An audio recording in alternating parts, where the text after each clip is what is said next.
ગુજરાતમાં જૂની પેન્શન યોજના લાગુ કરવાની માંગ ફરી એક વખત બુલંદ બની છે। જૂની પેન્શન યોજનાની માંગ સાથે શિક્ષકોએ આજથી ગાંધીનગર ખાતે મહાઆંદોલન શરૂ કર્યું છે। સમાધાન મુજબનો ઠરાવ પ્રસિદ્ધ ન થતા સત્યાગ્રહ છાવણી ખાતે શિક્ષકો ધરણા યોજ્યા અને સરકારને જગાડવાનો પ્રયાસ કર્યો। ઘણા સમયથી શિક્ષકો જૂની પેન્શન યોજના લાગુ કરવાની માંગ સાથે વિરોધ કરી રહ્યા છે, પરંતુ હજુ સુધી આ મુદ્દે સરકારે કોઈ જાહેરાત નથી કરી।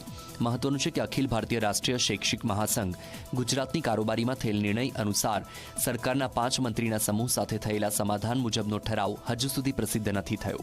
અનેક વખત રજૂઆતો કર્યા છતાં ઠરાવ પ્રસિદ્ધ ન થતા આખરે હવે આજથી ધરણાનું આયોજન કરાયું છે। આગામી દિવસમાં પણ શૈક્ષિક સંઘ આ મુદ્દે ઉગ્રથી ઉગ્ર વિરોધ નોંધાવશે।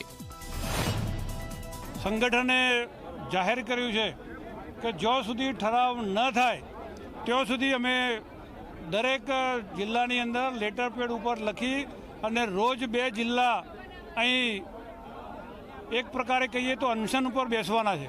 17 દિવસ સુધી 33 જિલ્લાના લોકો બેઠા પછી જો નહીં થાય તો અમે ઓનલાઈન કામગીરીનો બહિષ્કાર, હડતાલ, શાળાને તાળાબંધી, વર્ગખંડની અંદર બાળકો આવે, શિક્ષકો આવે પણ અભ્યાસ કરાવવાનો નહીં, આવા બધા અલગ પ્રકારનો કાર્યક્રમો અમે જાહેર કરવો પડશે।